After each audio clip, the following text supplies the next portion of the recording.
Hello and welcome back to another episode of You First. That's right, it's all about you, and you. I am Shawanna Kennedy. I'm excited.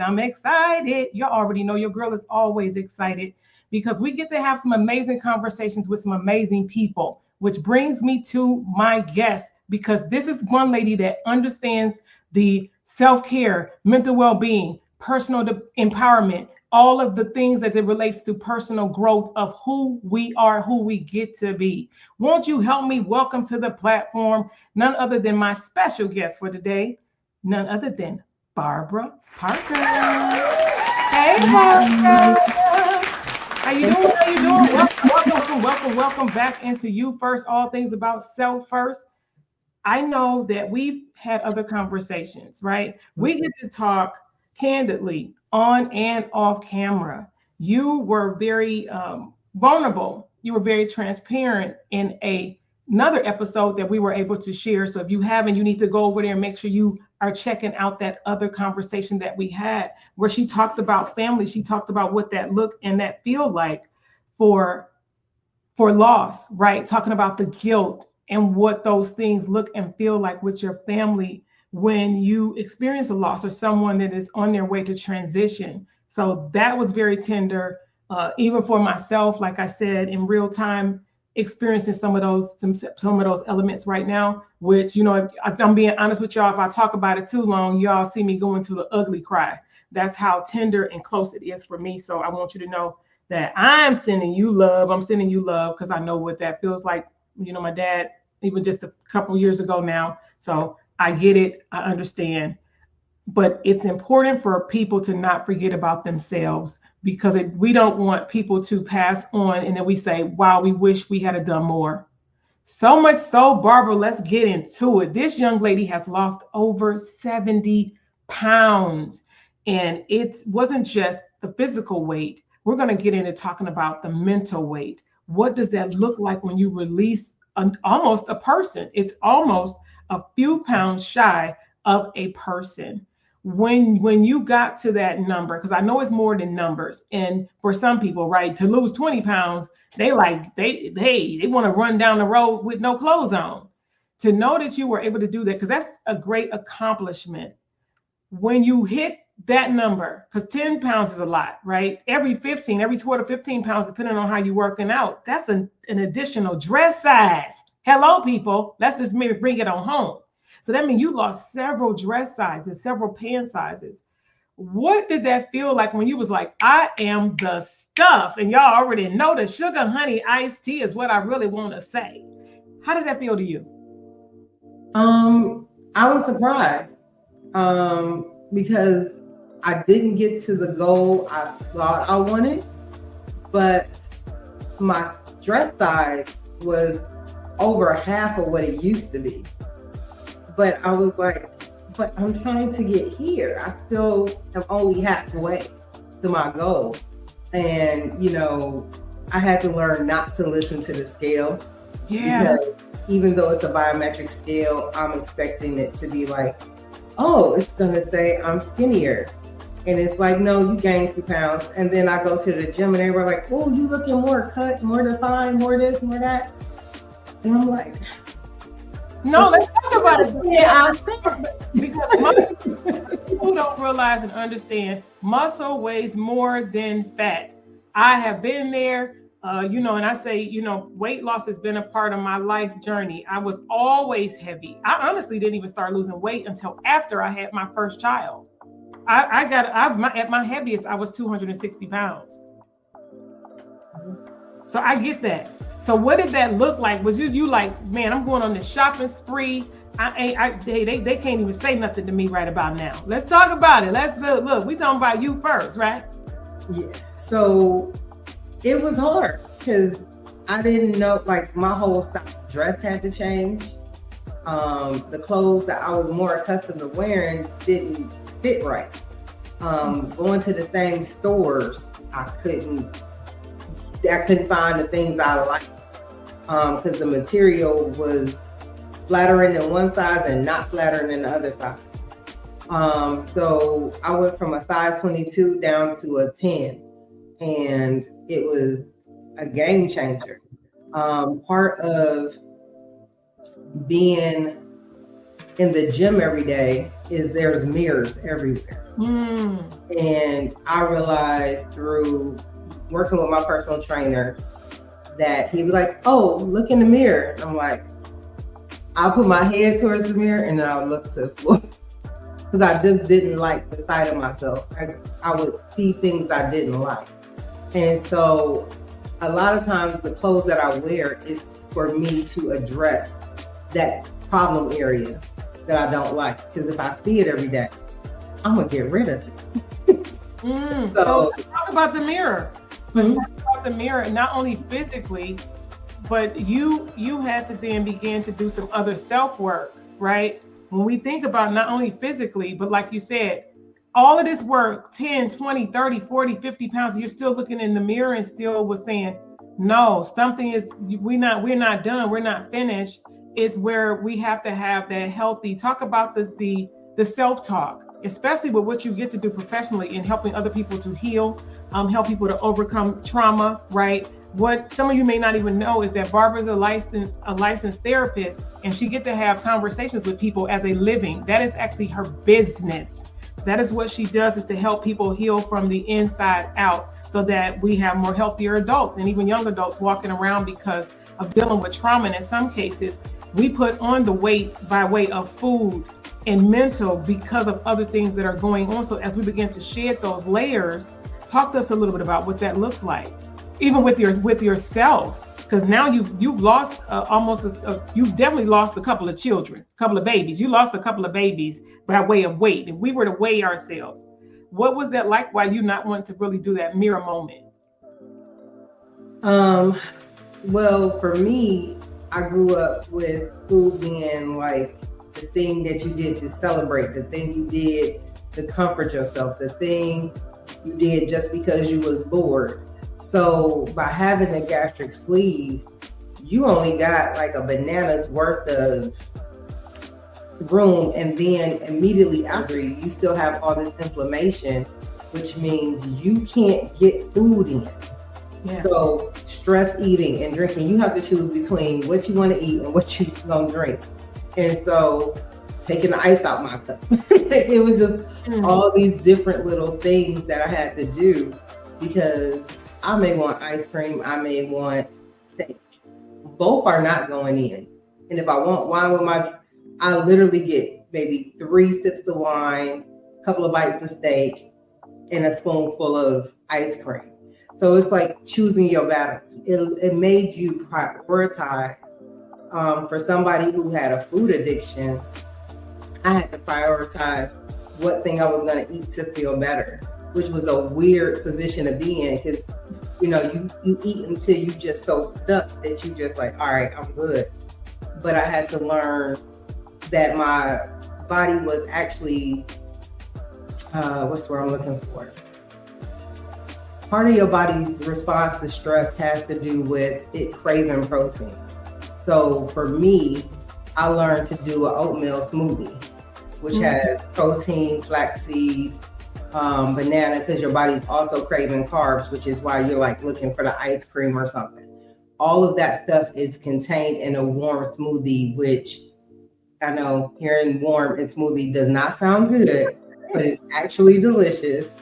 And you make it with warm water, and it actually soothes all those biological cravings that you have been satisfying with large portions of food that you don't need, that don't serve you. Okay, that sounds real yummy. I'm gonna make you one. I'm telling you, it's the bomb. Yeah, and I'm gonna make sure that I come right back here so y'all can see us together having our smoothies, because that doesn't sound yummy, but it definitely, all of the things and the benefits that come from all of that, I get it, because I was one of the things, I was a smoothie girl. I actually still am a smoothie girl. it's one of the things, especially with the season changing, where you can begin to have more of the cold, depending on where you are in the world, more of the cold things. And I know we have to even watch how much fruit we have because of even all of the sugars, which can be dangerous. So when you said oatmeal and flaxseed, it's like, ooh, yum, yum, right? So I get that, because I was waiting for you to really like give it to us and be like, yes, and you berries, so that's nice. And y'all can see why Barbara has and continues to do what she's doing for better health. I want to know about some non-negotiables, not only as it relates to your weight, but in life. When we think about putting you first, making yourself a priority, what is I'm standing 10 toes down, non-negotiables for Barbara L. Parker. One of the non-negotiables for me is that I'm not going to work out. So I have the perk of owning my own business, so I'm a little bit more flexible. And so I'm able to work out before I come to the office. But I'm also the last person to leave the office. So putting myself first helps me manage my stress level, helps me to process the stress of the day at the way your body, what's the word I'm looking for? Release all those endorphins to give you that energy, that boost of energy to go in there and make some things happen, right? But it actually, moving two sides of your body at the same time when you're stressed actually helps bridge the gap between your body and your mind.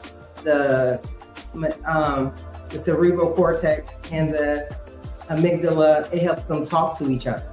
And it reduces the trauma that you experience. So having that bilateral stimulation through like dancing, walking, working out, it helps bring that clarity of mind, to make things a lot easier to deal with people, deal with yourself, and just feel good about everything. Plus you have the extra benefits of endorphins being released.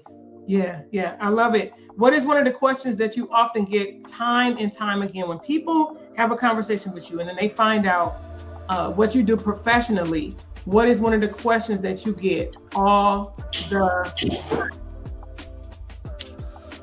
time? Don't judge me. Okay. So yeah, people assume that because I do what I do, I'm going to judge them harshly, or they'll say, oh, are you hiring? Are you going to give me a free session or something like that? And all those interesting questions that are just kind of like poking fun. And I'm just like, okay. I mean. Right. No, it's amazing when we think about that and what people, when they find out what it is that we do. And I don't know why people do that. So if you're a person that do that, we need to be a respecter of what people do professionally, because in a lot of cases, it's actually their livelihood. So in a part of putting yourself first, if it's some things that you're doing, especially you potentially could be a business owner or entrepreneur, and you know what it feels like. Because one of the things that people don't do to me anymore is the whole putting yourself first is when you get the conversation, say, hey, let me pick your brain. Do you see how that's draining just right off the rip? Saying, can I pick your brain? There is no pick your brain session, because that already sounds like it's a lot of work, right? I mean, when you say pick your brain, that means you're about to take something from me instead of doing an exchange. Yeah. And when we're thinking about you first, right? When we're thinking about what it is that you get to do professionally, it has to be that exchange, because we can't just pour, right? That really is not a cliche about the pouring from what we don't have. That stuff is real. So therefore, that's why we have to be around like-minded people that can pour into us as well as we give freely, because that there has to be an exchange. Otherwise, I can guarantee, you know anything about me, it will not last long, because there has to be an exchange. So what does that look like when you think now Barbara is this whole new person? She's come to grips with herself. She's now, buying bodycon dresses, y'all. Bodycon dresses, and the heels has got a little bit higher, and she's feeling herself as they do. What is this thing? Yeah, she's feeling herself, right? I think that. Look, did I just date myself trying to be like the kids? I don't know. But that's a little violin, small violin, something. Like, yeah, you doing that. You ate that up. So you might teach me something, because I ain't seen that one yet. I know one of the things that me and you actually do have in common. We do have teenage daughters. Our daughters, actually, they're the same age. So when we think about self first, we think about self-care and the whole mommy and me, right? That whole mommy and me. What does that feel like to have I don't want to say a mini you, because I've had the opportunity to kind of listen in and lean in. So I don't know if she's a mini you, but she's definitely going to be somebody's boss. What does that look? Yeah, you see how she's laughing, y'all, because I'm telling the truth. She's going to be somebody's boss. What does that look like when you think about your daughter? I know you have you have sons, but when you think about your daughter, when you think about the mommy and me, another female, even in the house, and self-care, how does that relationship work with y'all? So when it comes to my daughter, she has been the boss since she was like 2 of everybody. And I remember when my current husband met her and we were going Pokemon Go and she was having some sort of fit about something. I was like, don't feed the beast. Do not feed the beast. And so he was like, no, I'm like, now you 8 years in, you've been fed the beast. Now suck it up, because I told you. But her advice is very sound. Like, she's the counselor for all of her friends. She's an inspiring counselor as well as my son. And they actually are like, the biggest cheerleaders. They are so, sometimes I hear her saying things and I'm like, oh, you know that now? You know how long it took me to learn that? Yeah. I'm like, okay, I did a good job.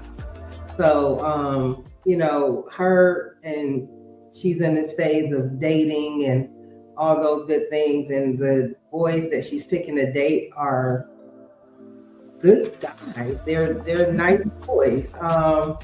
She's not dating them all simultaneously, y'all. I know I said boys. I've been around to meet all of them. Mm-hmm.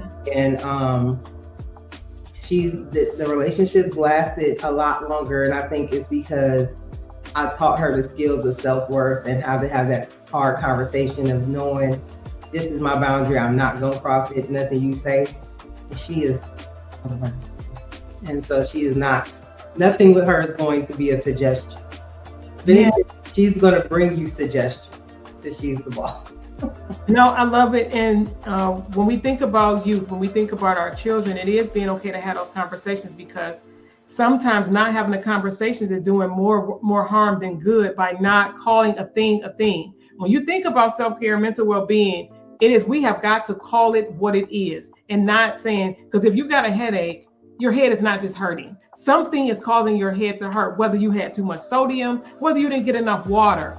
Call it what it is, because we cannot fix what we do. We're not willing to call it and confront it. So those things, when we call that stuff out, it helps to make it better. And I love what you said about your daughter, because we have to be okay to have those conversations as they begin to lean into having someone else be a part of their life. And when they are more aware of themselves, when you are self-aware, people can't put stuff over on you as easy. They got to do a little bit more work. When you are self-aware and you know your worth, you really do. And that goes from the youngest to the oldest. Understanding not only whose you are, but who you are is a game changer. That is a freaking game changer when you understand the power in that. It's power in understanding that. When I think about our daughters, again, while we're talking about our daughters, as well as our sons, because I have, I think you 2 sons, daughter. I have 1 son, 2 daughters. I've heard you have the conversation even with your sons. And when we think about being the nurturers and building them up, because we know, they're not married. They look and they lean on us for that mental support. How is that conversation even with your sons, not just your daughter? So the conversations are very similar in that they all know what I believe and what I want them to be. I've been talking to them about being good citizens since they were little, which means you follow the rules. And sometimes rules have loopholes. Just the nature of it. And so my kids, even when they were little toddlers, jumping on the bed, and I say, stop jumping on the bed, they sit on the bed and do like this. Like, it's just preloaded on the DNA. just found that loophole. And so they know how to navigate the space. A lot of times, they get frustrated because they now live a life of privilege. Whereas before, they, I didn't have anything, and they were too young to understand they ain't had nothing. Mm-hmm. So now, as I've, taught myself to get all these different skills and have all these different teachers, and have been privileged enough to have mentors that really held on to me, and I'm still in touch with them today, pass that knowledge on to them and have those conversations in real time as they're needing them, and also preparing them for where I know they're going to go, and those rooms that they're going to be in that they're not currently even aware are available to them. Sometimes they get frustrated with me because it seems like I'm giving them conflicting information, but I need you to have this set of skills and I need you to have this set of skills, because depending on the situation you're in, you're going to need both. You're going to need to know when to walk away and when to put your foot down and say, absolutely not, I'm not doing it. Mm-hmm. So having that ability to have the self-confidence and, with my kids, sometimes, how do I say it? We have this saying, and you have to pardon me if I can't cuss. Hey, we grown in here. We grown. Okay. So with my kids, I tell them I'd rather them be a smart ass than a dumb ass every day. Say what I need you to understand. You're going to make mistakes. You can fix it. And I got your back. But you need to move smart. Find the information you need to do better. Don't just make a decision and then think you're not going to have consequences. In each situation you had a choice. So making sure they understand they always have a choice, whether they don't like the choice. Like your choice could be liver and shoe leather. If you choose to eat the leather, then you chose to eat the leather. But you had choices. You had the choice to be hungry. So, each choice has its own set of consequences, and those consequences you have to live with. And it doesn't mean that every choice you have is going to be pleasant. It just means you're going to live with the consequences of those choices. So choose wisely. Yeah, that's good. That's good. That's good. Yay, Barbara Parker. Yay, Barbara Parker. I love it. I love it. I love it. And I have to ask you one last question before we get out of here. When you think about self-care, mental well-being, personal empowerment, and development of yourself, if you had to think of one word that would help center you when all the things is going on, what would that one word be to bring you back to who you are? Peace. Nothing broken, nothing missing. Wholeness. Ooh, I love that. I love it. I love it. I love it. Don't y'all love Barbara Parker? Make sure y'all showing her some love in the comments. Go over right now, especially on IG. She's on all platforms, but especially on IG at Queen BL Parker. Queen BL Parker. Go follow Barbara right now. Let her know that you saw her right here on You First. Barbara, don't you go nowhere. Let me get them out of here. Thank you, Barbara. Thank you for being my amazing guest. You already know we're going to have her back because we need to do a little pulling and we need to let her go into some of that skill where she can kind of do some analyzing, right? So we're going to have Barbara back. Don't go nowhere, Barbara. Be right back with you. All right. Thank y'all so much for joining me for this episode of You First, because it's all things you. I say it all the time. Do something today your future self will thank you for. What is that thing that you could do today? We get to live by what's happening right now because of some of the things that we've done in our past. So if you had to say something, what would you do right now? What would you do right now? Move to action. Don't just think about it, be about it. Make yourself a priority, never above your creator, because we know in all things we know with him, we live, move, and have our being. But then there is still work that we have to do, and it has to start with who? It has to all start with you first. I'm Shawanna Kennedy, your host. I love to get what I do. Make sure you follow me on all social media platforms. Thank you for liking, sharing, and even subscribing. And so I will see you again next time. Bye for now.